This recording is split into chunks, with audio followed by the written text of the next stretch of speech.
Although there's a ton of hype about the Xbox 360, that doesn't mean there aren't some great games still coming for the Xbox One. Perhaps the best example of this is the Xbox version of Half-Life 2, the incredibly popular PC first-person shooter from Valve Software. And tonight, Valve founder and managing director Gabe Newell joins us live via satellite from Seattle to tell us about the release of the game. Well, Gabe, let's start with the obvious. Here you are releasing Half-Life 2 for the Xbox One the week before the 360 comes out. So the obvious question is, why not do this game for the 360? Well, I think that we've been investing in getting the Xbox version done, and that technology is going to help us with all of our future console ports. So I think it was important to get this out into people's hands before we start thinking about the next generation. That's cool. Now, obviously, on Friday, Microsoft announced the backwards compatibility for the 360. I'm wondering, Half-Life 2 was on that list. So how does it run on the 360? If you buy a 360, is it going to run still quite well?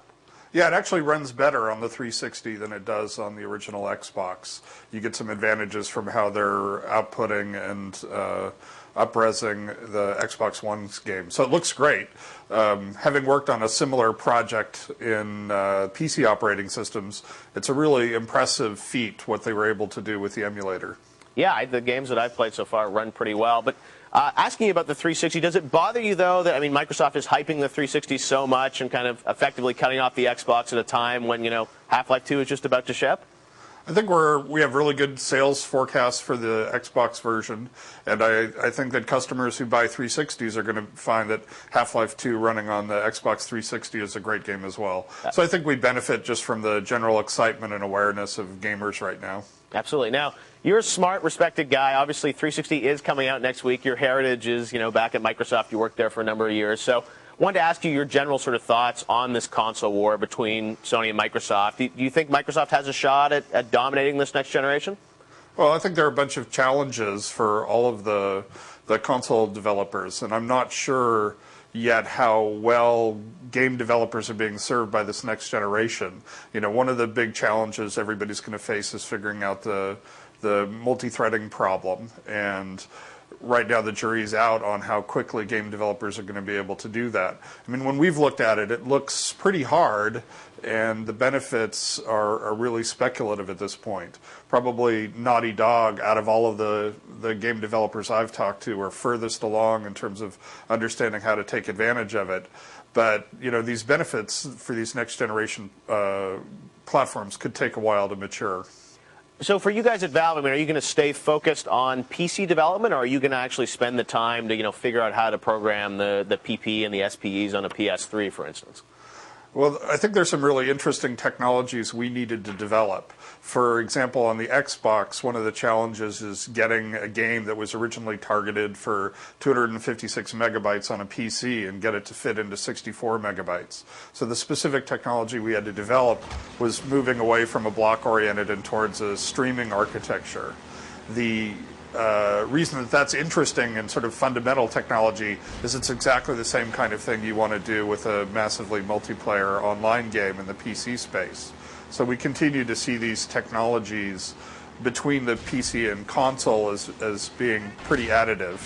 Interesting. Now, you guys have also done some cool new technology for Half-Life on the PC. There was the Lost Coast level that came out with some very cool lighting effects. But one interesting thing you did in there was a developer commentary option, which I thought was really great. Do you have plans to do that in any of your future products?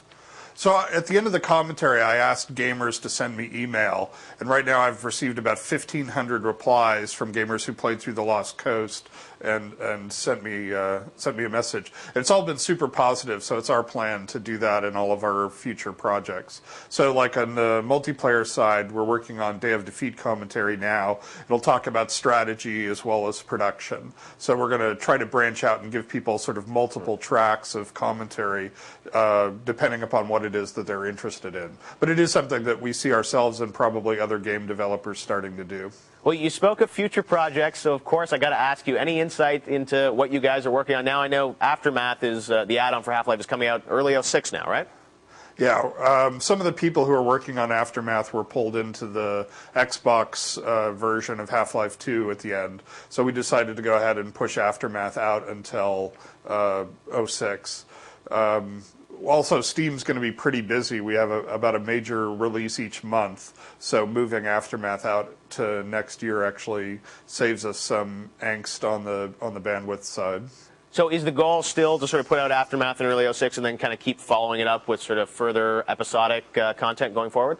Yeah, we have right now 3, and we're starting a 4th single-player content team. So they'll be sort of leapfrogging each other and releasing new content while the other groups are in pre-production and production.